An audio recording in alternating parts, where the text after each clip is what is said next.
Today, I'm thankful for two things. The first is Jorge Polanco. And the second is that I don't have to see Kerry Carpenter again for a long, long time. Welcome back to Mariners Down Under. It is your Australian home of the ALCS-bound Seattle Mariners. If you're new here, we're a weekly or close enough look at the Seattle Mariners, and we're full of nothing but positive vibes. We're bringing you interviews from some of the hottest prospects in the system. And on today's show, we're going to talk about that record-breaking and historic Game 5 victory, where that leaves us now, especially in regards to pitching and starting pitching. We'll have a quick squiz at who's in form for the boys right now. We'll have a chat with recent Mariners draftee and prospect Anthony Donofrio, and I'll also give you an update on where we're at with our signed and authenticated Julio Rodriguez jersey giveaway as well. So that's enough fluff. Let's get into the nuts and bolts.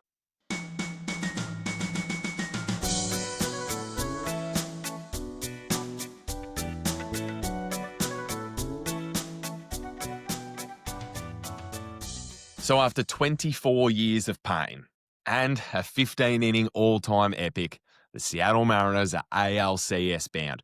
You don't know how good that feels. Or you probably do because we're all Mariners fans. But it was stressful. And to be honest, it still hasn't sunk into me that we're going to the ALCS. I think by the end of the game, I think there'd just been so many ups and downs. I mean, there was 15 innings worth. There were so many chances to win for both teams. And I think by the time that polo hit happened, by the time he made contact with the ball, I was just so emotionally drained and exhausted that it still is just sitting there. I still don't realize, we are in the ALCS. Now, my daughter and I, we started the day at 11 a.m. with the game on. And I said, righto, Dale, we're going to watch this for about 3 hours. We'll do some arts and crafts. We'll do some activities. And we'll do a heap of fun stuff while we watch, and it'll be over, and then we'll head to, what you Americans call the county fair. Now, didn't I stitch her up? Because it went a hell of a lot longer than 3 innings. So she's sitting with me for the first couple of innings. She's got her Julio jersey on. She's wearing her gloves that Julio gave her. She's cheering. And then she asked me, Dad, who's going to make the Mariners win today? And my answer at the time, no word of a lie, was Jorge Polanco. Now, genuinely, I thought it was going to be a huge home run hit, possibly with a couple of blokes on base, but boy, was I wrong. So after the first couple of innings, it was very clear that we were not going to get that Jorge Polanco home run at the time, especially when Tariq Skubal was in. Now, the guy is just incredible. And as much as I dislike any player who isn't a Seattle Mariner, respect needs to be given where respect is due. That changeup that Tariq was throwing, it looked deadly. It's his go-to pitch. He uses it 31% of the time. He was just pumping that thing in, and we knew it was coming, but we were still so far ahead of the ball every single time. His heater, that was bloody outstanding. He threw 44 of them. I think he had 99 pitches. 44 of them were heaters. That had an average velo of 99. Yep, average of 99. The only saving grace that we had was we were able to run up that pitch count a little bit. We made him work for what he got. So after 6 innings, he had 13 strikeouts and only 2 hits. His solitary run was off a Mitch Garber sac fly in the second. That brought home nails to score. He had a double and a steal of third base, which, boy, can't that man move for a big fella. We counted Tariq Skubal with George Kirby. That was 5 scoreless, 6 Ks. Now, compared to Skubal, there was definitely a difference in the 2 starting pitchers for the game. Even though we didn't give up anything, there was still that difference there. But George was great. He did his job for us. Unfortunately, he did give up that double at the start of the 6th to Javi Baez, who, if we were Tigers down under, we'd be talking about Javi Baez and how thankfully we didn't release him in the offseason. And didn't he just turn a corner this year? But after that, after Baez gets on base, Kerb, he's immediately pulled for Gabe Spire. Gabe was in to face who else but Kerry Carpenter. Of course, what does he do? That's right. He hits a 2-run home run. And at that stage, I just fell flat. Why? He finished the year with a 217 average in 63 plate appearances against lefties. He had only 3 homers. He had only 5 RBIs. You comp that against 257 against righties. Kerry Carpenter just comes out and decides that he wants to play Superman against the Seattle Mariners. We make him look like a year in, year out all-star, and I don't know why. But after he hits that bomb, all options are on the table, right? Do you walk Carpenter? Do you let Kirby continue to pitch? Do you just walk Carpenter regardless, even if Spire is coming into the game? At that point in time, every past tense option is on the table. I'm feeling flat. I'm stressed. I'm worrying. And then in the 7th, Leo Rivas comes in. He scores himself a pinch hit single, which ties the game, and it just induces what I can only describe as a marathon. 6 relief pitches were used by your Seattle Mariners, including appearances from starters Luis Castillo and Logan Gilbert. So for the game, a total of 298 minutes, 472 pitches thrown, 115 plate appearances, 15 total arms used by both ball clubs. And this is the part that just absolutely kills me. 22 runners left on base. Both teams could have called this game and called it a night at any time.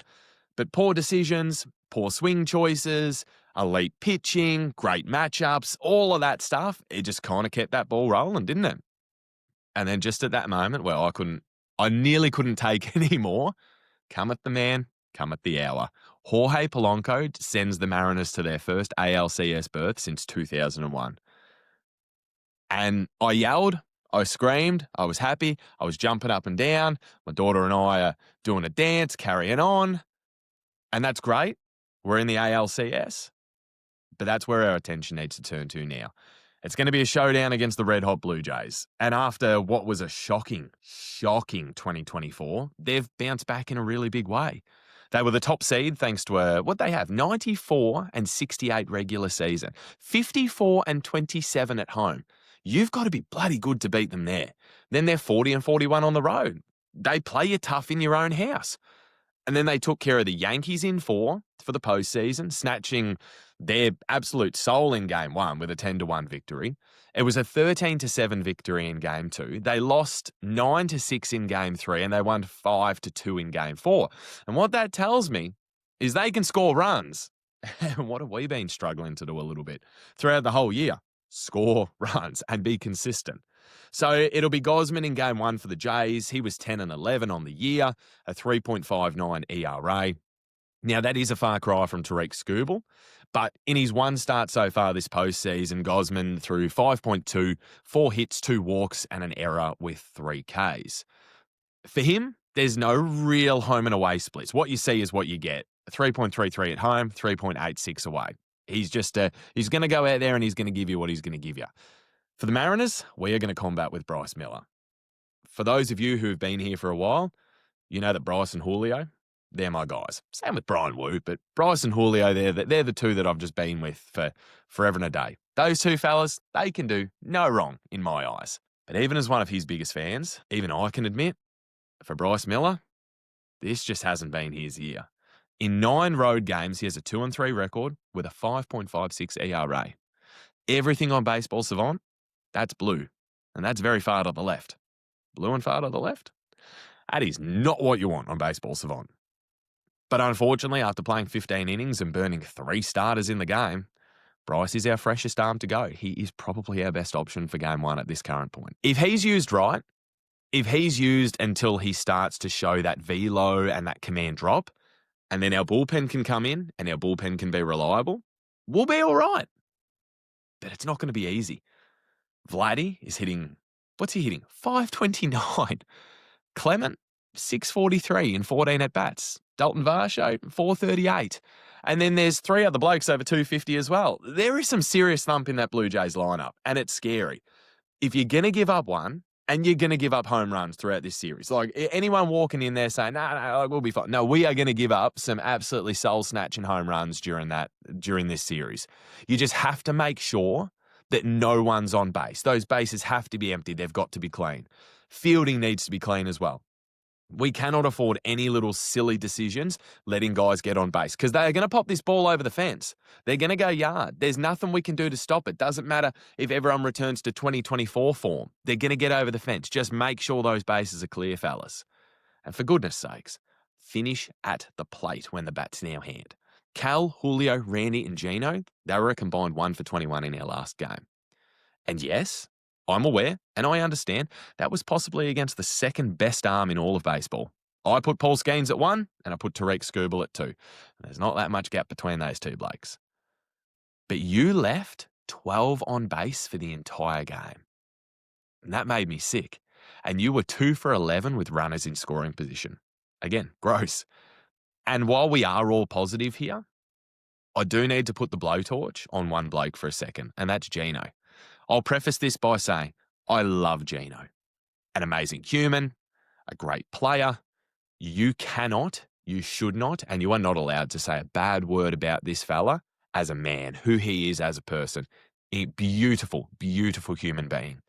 But as a professional hitter this October, this bloke is starting to make Antarctica look warm.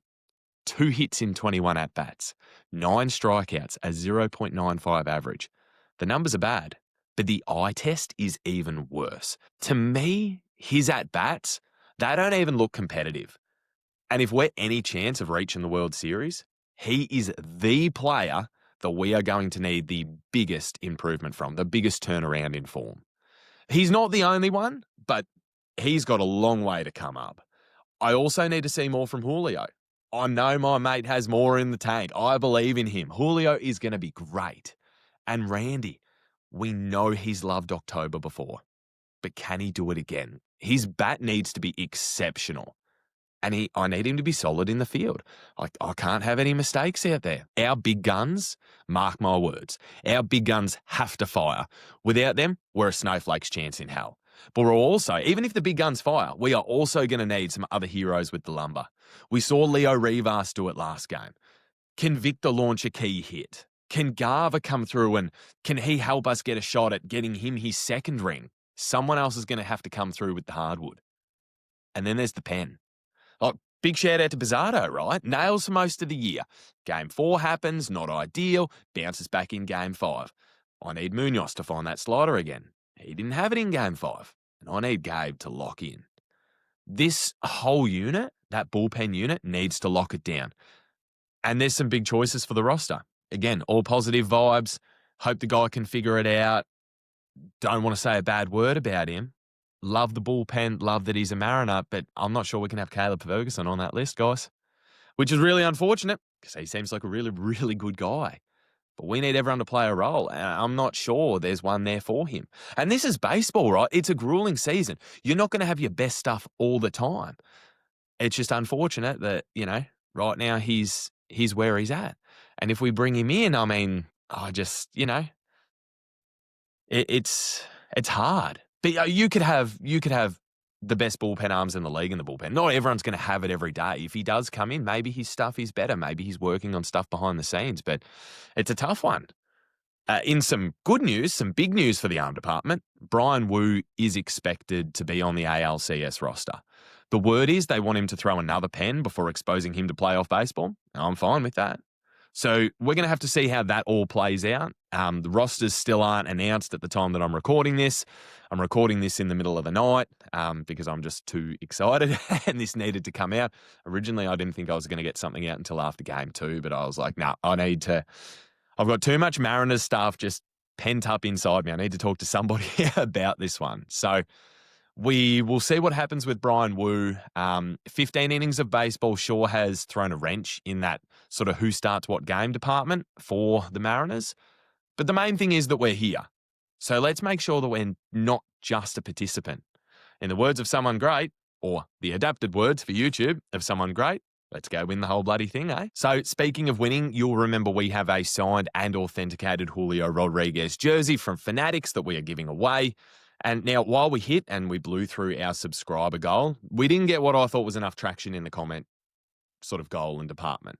So, simply comment on this video how many hits you think Julio Rodriguez will have in the ALCS, and you will go in the draw to win this signed and authenticated Julio Rodriguez jersey. I'll be drawing this at the end of the ALCS, and we're going to be helping somebody add this to their memorabilia collection. Details for the competition will be in the description of this video, but it's open to anyone from any country, so good luck. So it's a really big next week or so of Mariners baseball. This will be the biggest week of baseball that many of us will have had in our lives so far. So for you to spend this time with me, to share your Mariners fandom with me this week, I really appreciate that. But don't stress, this isn't the end of the show for today. We've got another player interview. This time it's with Mariners draft pick Anthony Donofrio. He's going to walk us through his baseball journey, how he went from somebody who was told that he wasn't good enough to walk on to being drafted into the Seattle Mariners organization. Now, a heads up for this interview, we did have the worst connection in the entire world for this one. But Anthony, I can't speak highly enough of this bloke. I let him know the next day that the connection was rough. After the connection dropped out, he called me on the phone. Feel sorry for him because his next phone bill is going to be pretty big. But he couldn't do enough, couldn't share enough information with us. Great person. He's somebody that you're going to want to pay attention to as well. Great human being, but this bloke can hit a baseball. So I look forward to sharing his story with you through this platform. So let's get into it.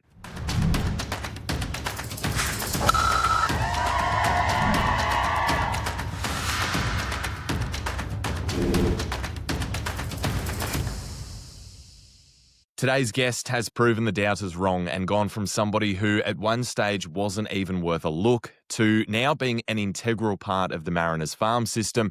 He was selected in the 10th round of the 2024 MLB draft, and the Mariners sure have found a gem in him. Anthony Donofrio, thanks for your time and jumping on, mate. Nate, an absolute pleasure, man. I'm excited to get the ball rolling. So it's the baseball off season for you, and I know when we spoke last week, you'd been busy, you'd had a few things going on. So now that the sport is taking a break for you and you've had a hot minute to yourself, what have you been up to these last couple of weeks? How do you unwind and relax after such a long season? It's definitely good to be back home with the family. Obviously, I want to be playing ball, but to just be home, I got 4 brothers and sisters, all younger, just to be back home, see them grow as people. Because I've been gone for a while and across the country, but to see them develop and grow into their shoes and get new jobs and figure out the goals that they want in life. And it's really cool from an older brother perspective to see them grow and develop as people.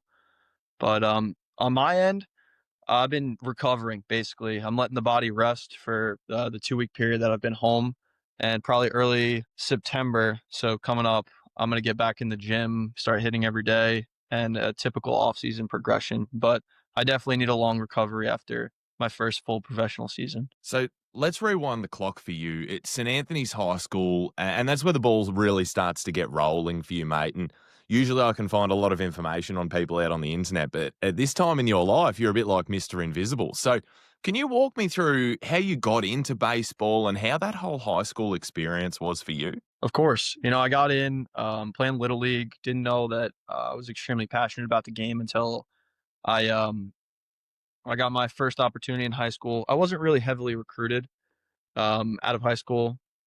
I had a Division III offer, and at the Division III level, there's no scholarships. So at the time, it was in New York State, SUNY Cortland. It was a position where my family is not that well off, so we had a good opportunity to take advantage of the SUNY system, where I was able to go to college for a cheap semesterly rate. And ultimately, we capitalized on that. I felt like I wasn't pursuing academics or athletics to the highest level and standard that I thought I was capable of. And I had some family things going on, some issues back home. So I wanted to move closer to my family, and I still wanted to play baseball, and I still wanted to get a good education. So I went to Stony Brook on Long Island. And this was after emailing, I don't know how many schools, and not many responding, because a guy coming from a Division III school with less than 20 at bats in 2 years, you're not going to get much looks. So from there, I literally called the coach. I was like, this is a perfect fit. I'll commute. Like, please just give me an opportunity to even try out on your program. I called him. I went to go see him in person, and he looked me in the eyes and was like, you're not good enough to play here. I took that and used it as motivation. I said, like, that's not going to define you as a person. Just because one guy doesn't believe in you doesn't mean that it's the end of the world. Like, I was confident in my ability at the time. I trusted in the process that I had and the abilities that I had. And I was like, let me bet on myself and continue playing. Because I could have just stopped playing right then and there, because that was technically my junior season. So I joined a summer league. I did really well. I emailed probably 100 plus schools where I thought it was within a 2-hour radius or 3-hour radius of Long Island, so I could stay home or go back and forth when I needed to for my family. And what ended up happening was I got a preferred walk-on spot at Quinnipiac University, where I went there for 2 years. John Delaney, the head coach there, brought me on. Um, I said I was going to come as a two-way. He was like, "You're just going to hit." I thought I had it in the bag on the mound. He was not having it, but but to just be a kid who really wanted an opportunity, and for him to provide that for me, I took it and I went with it. I didn't look back. I had 2 really good years there, and I thought out of my last year at Quinnipiac, my second year, that I was gonna have a good opportunity to get drafted, and ultimately, I sat on the couch with my family, patiently waiting. The rounds go by. My agent was texting me, and he was like, "I'm sorry, man. Like, there's nothing we can do." I was like, "All right, cool. You don't think I'm good enough now? Let me prove to you that I am." So I hopped in the portal. I'm grateful that when I was in the portal, for a kid who had no exposure to all these incredible schools, to get the SEC, ACC, Power Five programs just calling me consistently, it was a good feeling. It was like, all right, wow, like I'm working for something, but the job's still not finished. To get that traction from all those schools was awesome, man. It felt really cool. I had Mississippi State, Kentucky, Florida, Carolina, Virginia Tech, all these massive schools that any kid in high school would be freaking out about. That was me. And from there, I fell in love with Carolina just because of the way they went about their business. Like it's truly a family there. Like I still get phone calls from Coach Scott Forbes all the time. And to play there for 1 year and get to go to the College World Series, I mean, that's every college baseball player's dream. And then my second dream was to be able to play professional baseball. And I was sitting on the couch with my family after not hearing my name called the year prior. Went to go to Omaha, Carolina, and then I get a text from my agent, and sure enough, the Seattle Mariners are on the clock with the 10th round pick, and I see my name called, and my whole family's there, and it was just a really special moment, something I'll never forget. And the year that I've been in professional baseball, in terms of the way the organization's run, it is absolutely fantastic. Like the amount of resources and mental skills and coaches that we have readily available that just at any moment's notice can come in and help you and impact your game in so many different ways. Like it's from what I've heard, I'm not going to down talk any other organizations, but the Mariners are great. So I believe that at some point during this entire story of you beginning your baseball career and to where you are now, there's a story about some cinder blocks being connected to you to teach you a valuable lesson in life. Can you can you run me through that? Because I've never heard of it. Sure. Yeah. So my mom left when I was a kid, and we got a big family. It's me, my four brothers and sisters. I got one brother, three sisters. And my dad was a professional tennis player. My brothers plays tennis. I was like the baseball guy. And growing up, we would go to the cages at Burns Park, which is about 15 minutes that way. And I was afraid of the ball. Like I didn't want to get hit. It's cold in New York, and when you get those fall leagues and you're freezing pretty much, and you still got to go out and compete when you're, I don't know, 10 plus years old, it gets cold. And I remember to keep myself in the box, my dad tied cinder blocks to my ankles so I wouldn't be afraid to jump out because I was constantly bailing out. And now I just wear it. I'll accept it. And I just take it off the shoulder or whatever.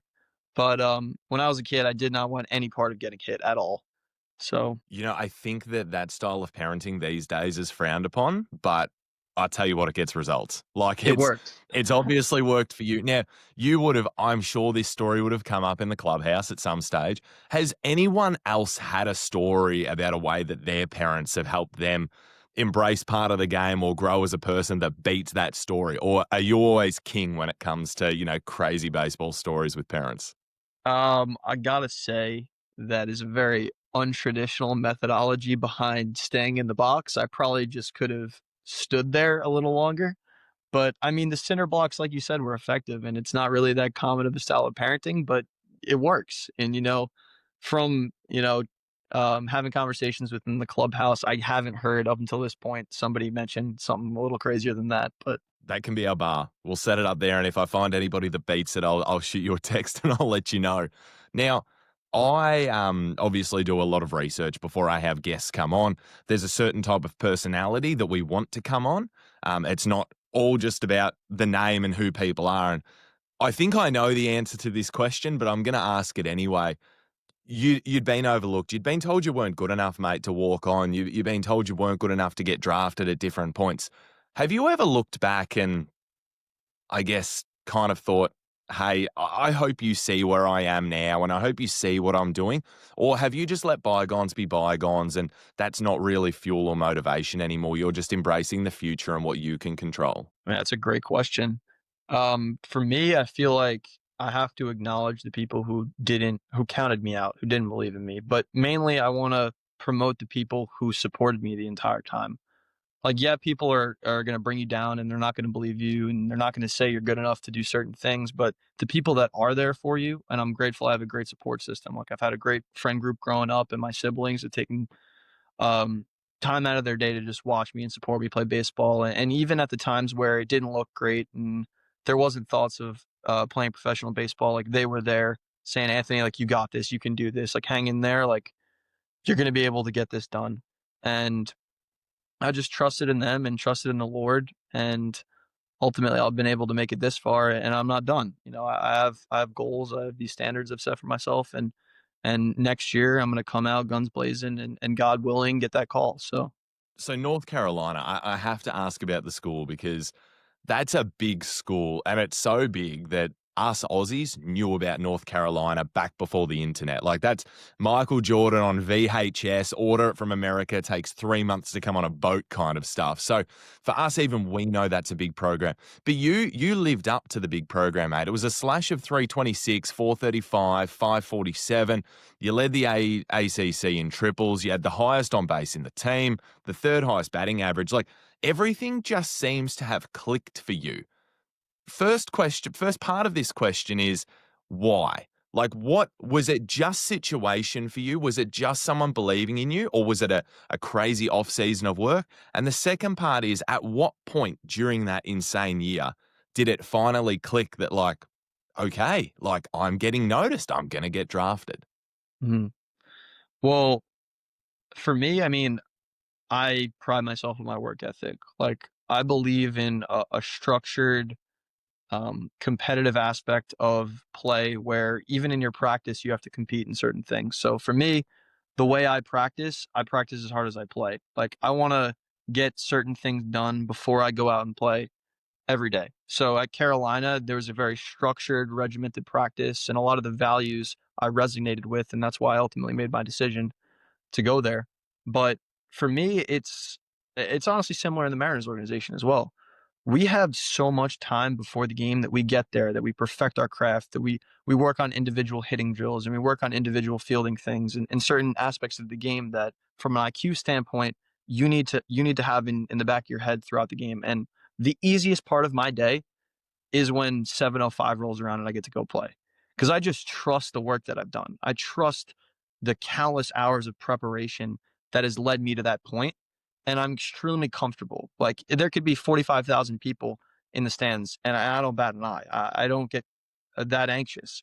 It's because I'm comfortable and I'm confident in the things that I've done to lead me into that position and to be ready for that game. So that point of, okay, I'm getting drafted. When was that? Did a coach at North Carolina sit you down and go, "Hey mate, like scouts are coming, like there's traction on you," or was it an agent, or was it just a belief in yourself that you've almost had that bulldog mentality of, look at my stat line, look at my output, I'm kicking down the door and I'm coming whether you want me or not.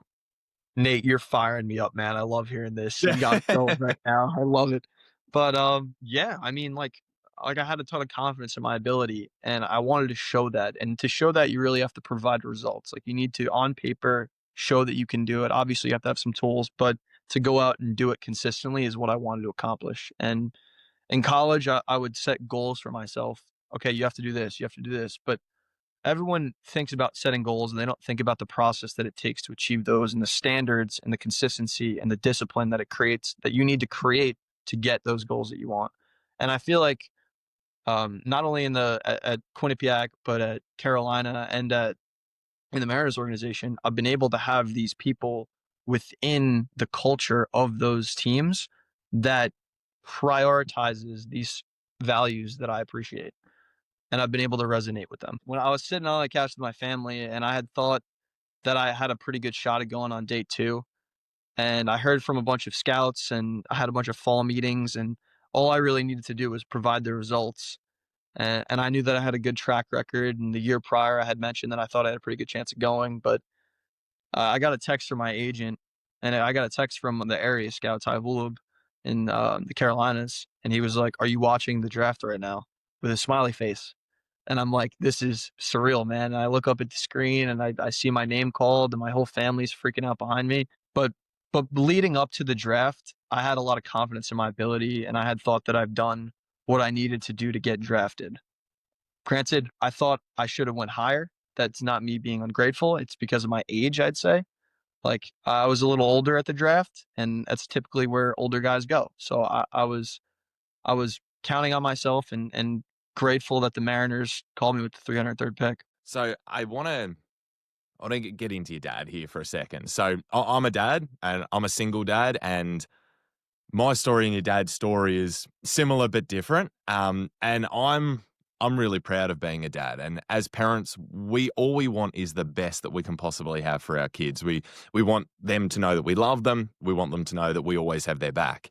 So can you just break down this relationship with your dad? What that means to you, and how special was it for you to be able to share that moment with him on draft day and look at him and be like, "Hey, like, we're here." Pulled it off. Yeah, I mean, my dad's been an incredible supporter my whole life. Like, even when people didn't believe in me, he was always there. I'm grateful that I have that relationship with my father because I didn't have it with my mother, you know? But to have that with my dad, I'm extremely grateful because he was there. You know, he'd take off work, he'd come, he'd show up, and if I had a bad game, like the same thing, like he would text me. He'd be like, "All right, like get him tomorrow. What do you think you did wrong?" Like, and try and help me in like minute ways that he knew my personality beforehand, so he knew probably what I was thinking. And to really be that close and connected with him, it's been awesome. I wanted to surprise my dad with a jersey for like everything he's done for me. So I picked up this really cool Donofrio 22 jersey, and I signed it for him, and now it's hanging in his office.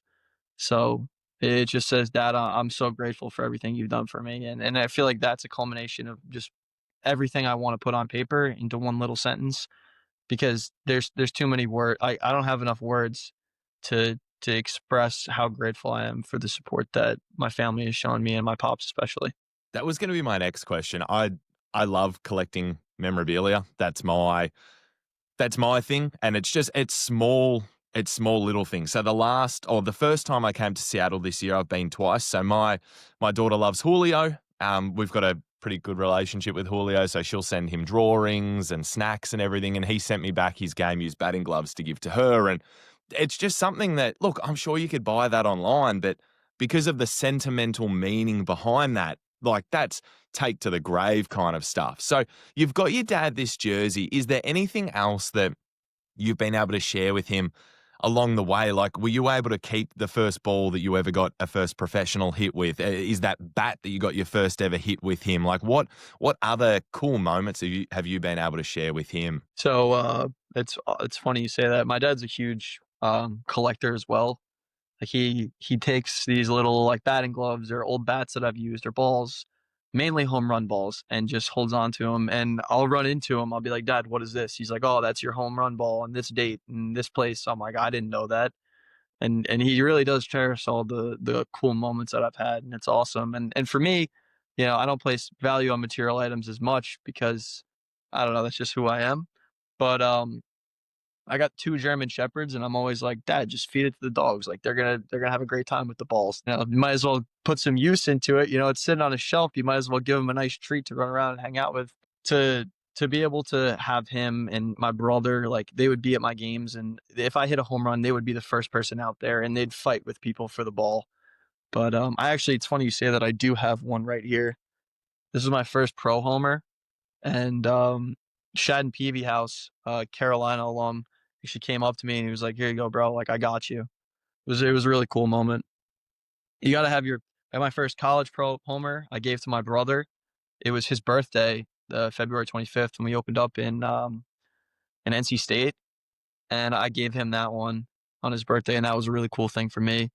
But over the years, he's collected I don't know how many countless balls. Someone who walks into his house and has no context of the situation is probably going to be very, very confused as to why there's all these old baseballs hanging around. And I got the same thing with my collection. Like, I don't know, it just means something to you because you're connected to that. I only collect things that I might know that player on a personal level, and it just Yeah. holds so much value. So you mentioned PV House.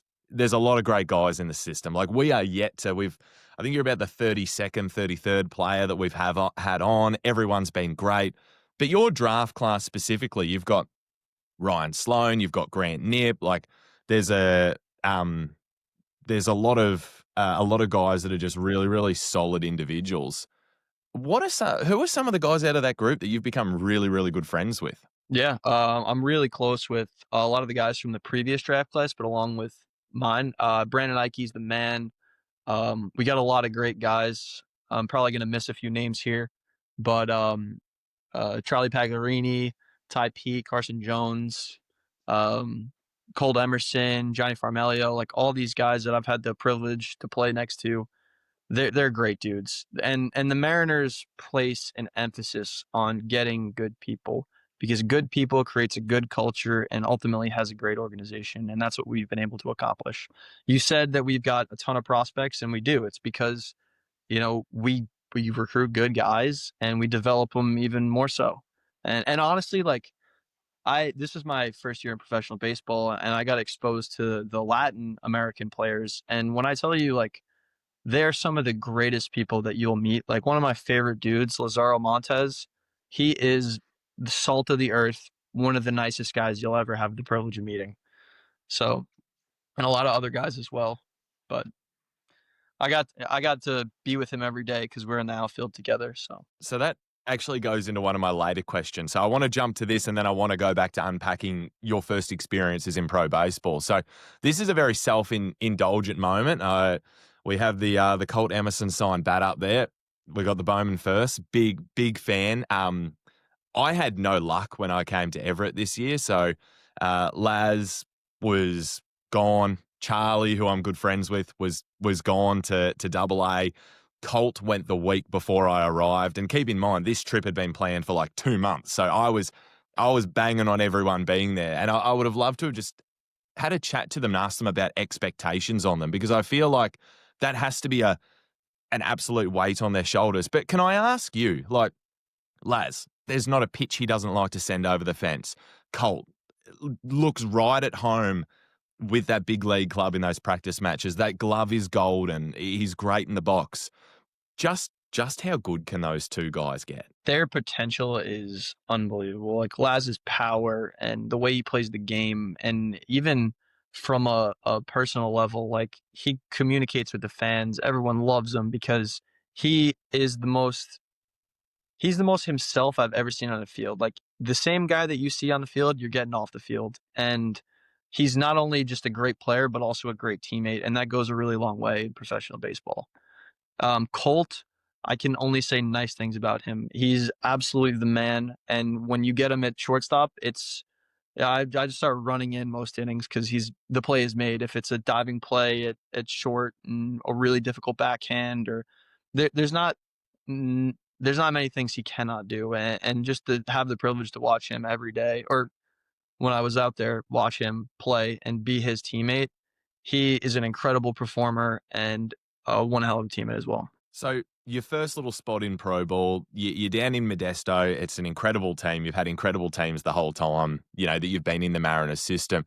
And you play really well, mate. 262 average. You impress on all levels. Adjustment-wise, did you see a difference between your time, with ACC ball compared to pro ball? Because some players we have on say, listen, college was actually a little bit harder at the beginning, and others go, no, there was a huge jump. What was it like for you? No, it's great you say that because it is a little bit different. I mean, there's aspects of it that are slightly easier, and there's aspects of it that are slightly harder. And there's a learning curve in terms of the unwritten rules that you have to understand.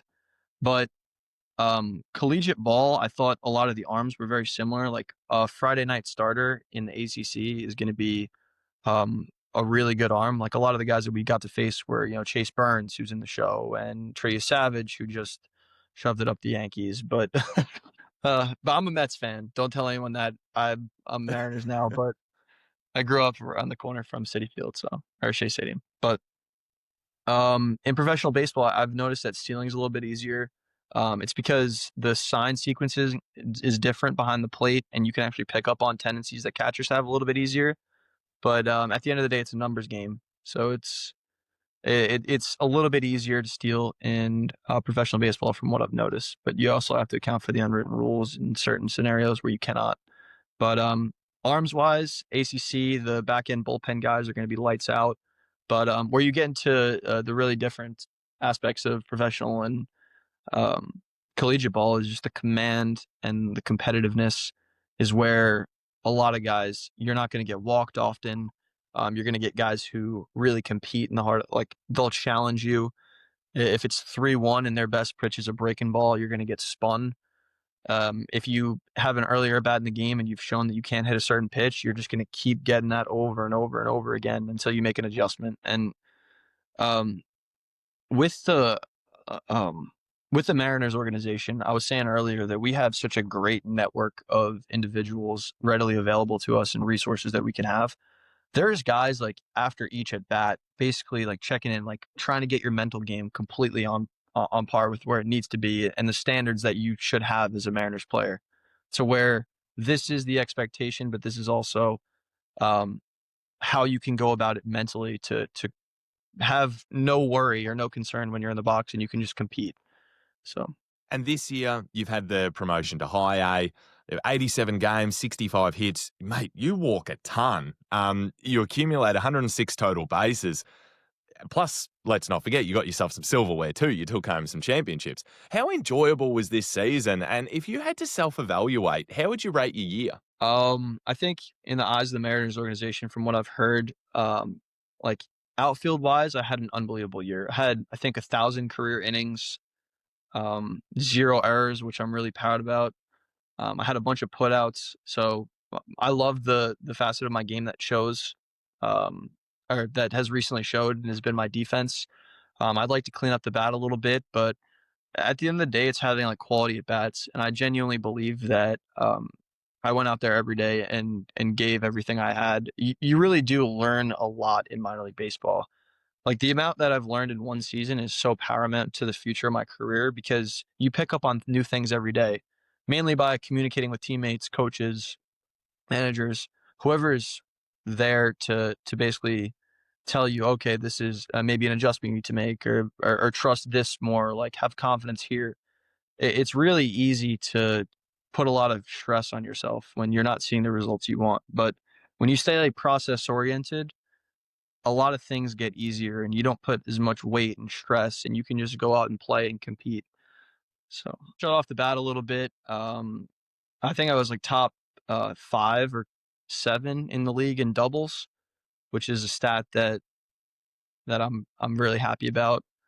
I could have probably stole a little bit more bases. I know I said it was easy, but um, I probably could have been in better opportunities to steal bases. It's okay to do that, and I didn't get in a lot of those opportunities. However, next year I know right now from a mental standpoint where I need to be, and I have a great process implemented to going into next year with a full season. Like I'm extremely confident in the production that I'm going to have.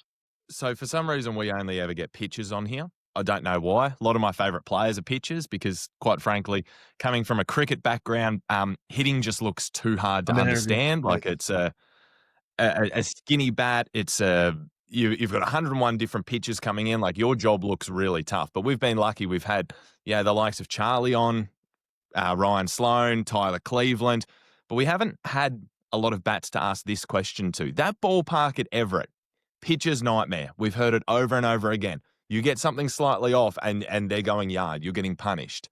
From a hitter's perspective, is it fair to say that you love hitting there, or is there something there that worries you too? Oh no, you gotta love hitting in Everett. It's awesome, man. The fans are great. Everyone shows out. It's a great atmosphere on the weekends, and the ballpark plays fair, I will say, to left field. Like if you're a righty stick and you get an inside heater, Like on cold, windy days, there's a chance that doesn't go because it's a pretty high fence. And I get why a lot of pitchers are frustrated because it is a very friendly hitter's park. Like to dead center, I think it's 356, and to right center over, um, I think it's like 330. So when you get a 330 shot to right center, you're going to get a lot of homers and extra base hits just because even if you clip one and it gets off the wall, it's a double. So it's a very friendly hitter's park, I will say. And it's awesome playing there too. So you've had team success, but when you look at yourself, and you did mention you want to clean the bat up a little bit next season, what's one specific thing that you want to improve on? What's number one on your list for this off season to work on? Sure. I have a lot of success off of sinker ballers.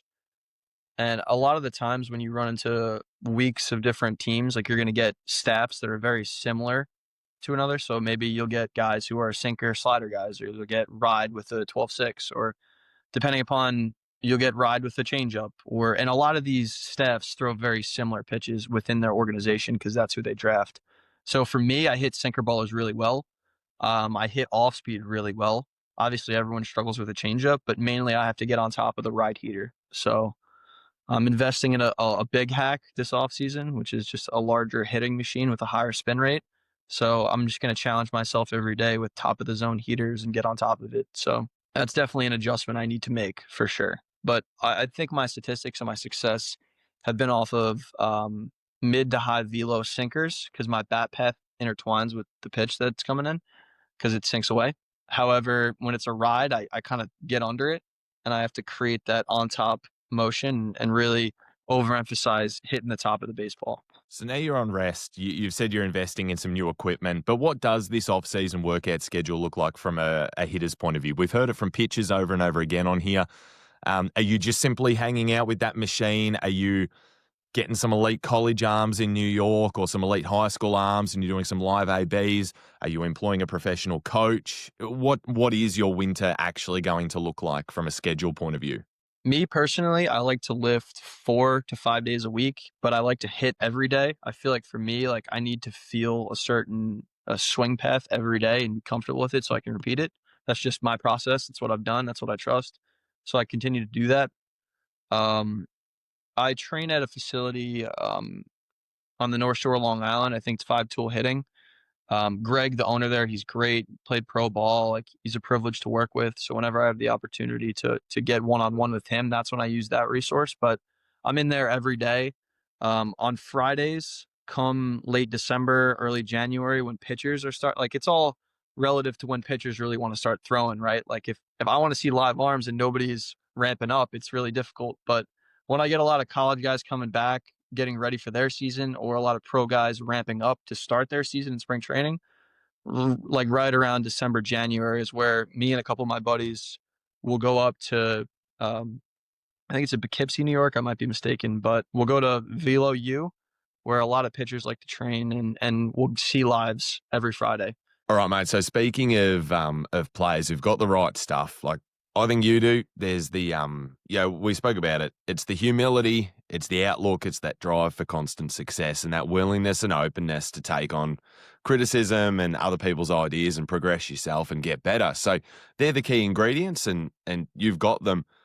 Who do you, though, believe within yourself you can become? Like, what's a successful career look like for you? When you're 70 years old, you're sitting back on the porch, you're looking back, what are you going to be happy with? I mean, at the end of the day, I'm grateful for the opportunity I've been given, and I work every day to capitalize on that and progress as a player, but not only on the field, off the field as well. And I feel like the Mariners have a great mental skills portion to where I can be the best version of myself on and off the field. So the end goal for me is I want to be an everyday big leaguer. I'm extremely confident in my ability. I know that I have the tools to get to the next level. It's about when the opportunity presents itself. Now, you've played with a lot of quality players and you've played with some big names and you've played with some guys that are flying under the radar as well. When you think about people that we aren't speaking about in the system, so when it comes to pitchers, and I keep banging on about him on here, but from a pitching side, it's Tyler Cleveland for me. People aren't talking about him, the quality that he has in his arm, and he just doesn't get that recognition. But if we can think from a bats side, who's somebody that you've played with that we're potentially not paying enough attention to? I'd have to say, well, he's one of my good buddies. So, but this is not a personal bias. I believe outright he's just one of the best guys in this organization. Charlie Pagliarini, he's one hell of a player. He could swing it really well. You saw his power numbers this year fly off the charts. I think he hit 22 plus home runs. So the power's there. He plays great defense. He's a great teammate, and I want the best for him. So definitely Charlie. Can never have enough quality third baseman. That's that's one thing. Third base, it's a hard one to fill.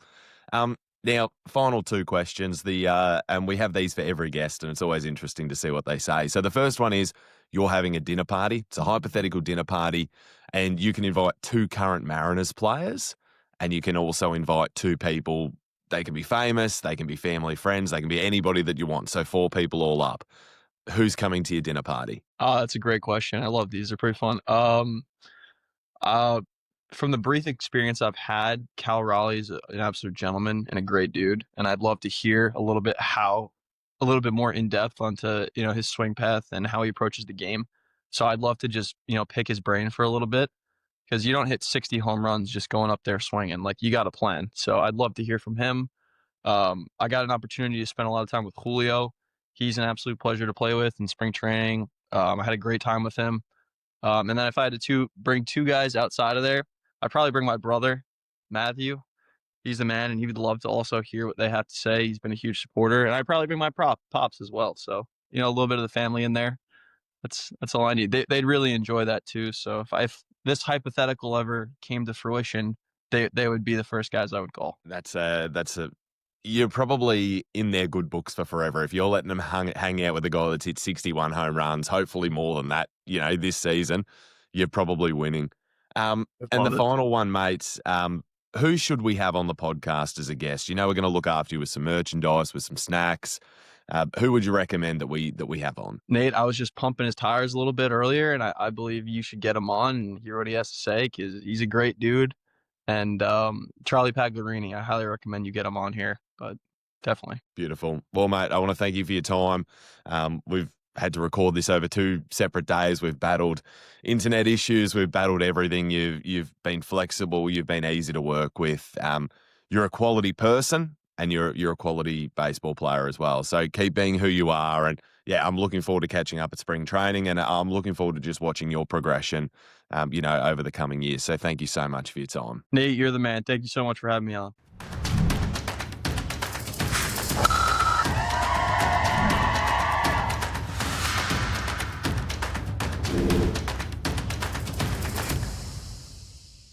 So that's the end of yet another episode of Mariners Down Under. I'm not sure when the next one will be. Got to work around my work, around my schedule. But thank you for joining me. And of course, a big thank you to Anthony as well for his time and letting us share his story with you. So get ready, everyone, for the most stressful next week or so that we've ever had. We're either going to be laughing, crying, smiling, one or the above by the end of this series. But no matter what it is, we're going to do it together. It's been a great year. This team is going places. Let's hope this front office continues to invest and inject talent. We've got a great farm system. We've got great vibes around the place. And of course, we have the best fans in all of Major League Baseball. So as always, stay safe, stay well, and go Mariners.